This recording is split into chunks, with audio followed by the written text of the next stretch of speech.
ডাকা হয় বম্ব স্কোয়াডকেও। তল্লাশিতে কিছুই মেলেনি, দাবি টুলু মণ্ডলের শ্বশুর নুরুল হকের। গত বুধবার টুলু মণ্ডলের আত্মীয় মীরা মণ্ডলের বাড়িতে উদ্ধার হয়েছিল টাকা সোনার পাহাড়। আর এই বুধবার টুলু মণ্ডলের শ্বশুর বাড়িতে অভিযান চালালো রাজ্য পুলিশের এসটিএফ। এদিন সাত সকালে পারুইয়ে টুলু মণ্ডলের শ্বশুর বাড়িতে পৌঁছে যান এসটিএফ এর অফিসাররা। দড়ি দিয়ে ঘিরে ফেলা হয় গোটা শ্বশুর বাড়ি।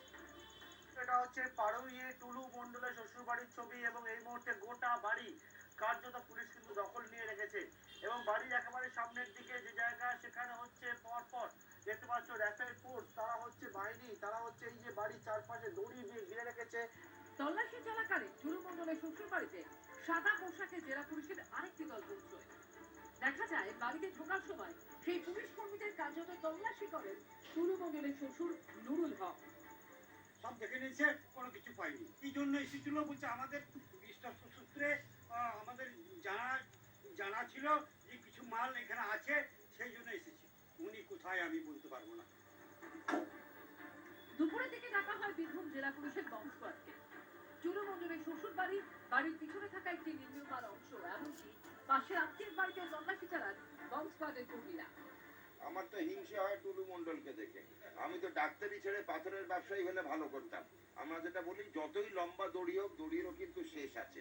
সেই শেষটা এখন দেখতে পেলে কি হাজার কোটি সম্পত্তি নিয়েও পালিয়ে বেড়াতে হচ্ছে।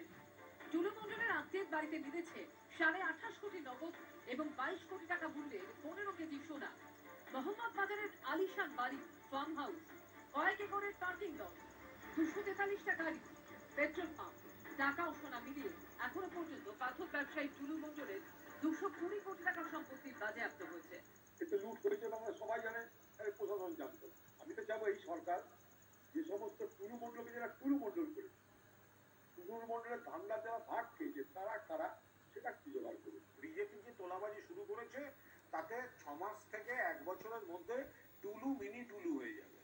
দিকে দিকে টুলুর বাবা জ্যাঠারা জেগে উঠছে। টুলু মণ্ডলের বিপুল সম্পত্তি ও টাকা উদ্ধারের ঘটনায় এফআইআর সংক্রান্ত তথ্য ও নথি চেয়ে পাঠিয়েছে এনফোর্সমেন্ট ডিরেক্টরেট। ইডি সূত্রে দাবি, সব খতিয়ে দেখে ইসিআইআরও দায়ের করতে পারে ইডি। অন্যদিকে খোঁজ না মিললেও আগামী জামিন চেয়ে হাইকোর্টে দ্বারস্থ হয়েছেন টুলু মণ্ডল। পার্থপ্রতিম ঘোষ, আবির দত্ত ও রাজীব চৌধুরী রিপোর্ট, এবিপি আনন্দ। দুর্গাপুরে পরিত্যক্ত ইট ভাটাতে মিলল 48 লক্ষ টাকা নগদ। স্থানীয় এক ব্যবসায়ীর বাড়িতে চুরির অভিযোগের তদন্তে নেমে ওই টাকার হদিশ পেল ফরিদপুর থানা।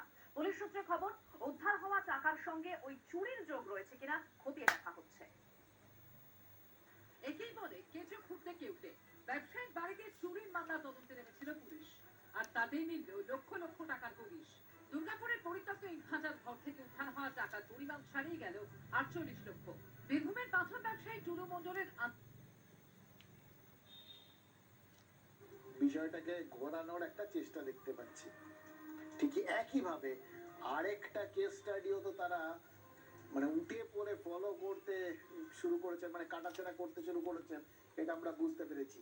এটা আরেকটা ঘটনাকে সেখান থেকেও তারা কোথায় ভুল হয়েছিল সেটা বোঝার চেষ্টা করছে। বুঝতে পারছেন কোনটার কথা বলছি? ওই 3টে উপনির্বাচন হলো, 3টের মধ্যে একটায় বিজেপি জিতেছে কিন্তু 2টোয় হেরেছে। বাঁকিপুরে প্রশান্ত কিশোর জিতেছে। এটা কিন্তু বিজেপিকে কোথাও না কোথাও গিয়ে চিন্তায় ফেলেছে এবং তার সাথে সাথে মধ্যপ্রদেশও। আর যেটা জিতেছে গুজরাট, সেটাকেও কিন্তু তারা দুশ্চিন্তার বাইরে যাচ্ছেন। এবং সত্যি কথা বলতে গিয়ে প্রত্যেকটা ক্ষেত্রেই দুশ্চিন্তার তো কারণ রয়েছে। কারণ যে রয়েছে সেটা বেশি করে বোঝা যাচ্ছে কেন জানেন? কারণ গোটা ব্যাপারটা খতিয়ে দেখতে নেমে পড়েছেন খোদ প্রধানমন্ত্রী নরেন্দ্র মোদী। তাই জন্যই এই উপনির্বাচনে যে হারটা হয়েছে এই বাঁকিপুরে, সেটাকে কিন্তু এই একটা বেশ বিশেষ দৃষ্টিতে দেখতে হচ্ছে। এবার বিজেপি গোটা উপনির্বাচনটাকে কেস স্টাডি হিসেবে সমর্থন না দিলেও বিল পাশ করাতে ডিএমকে এর পাশাপাশি অন্য বিরোধী দলগুলির সঙ্গেও যোগাযোগ বাড়ানো হচ্ছে। তৃণমূল ছেড়ে অনামী দল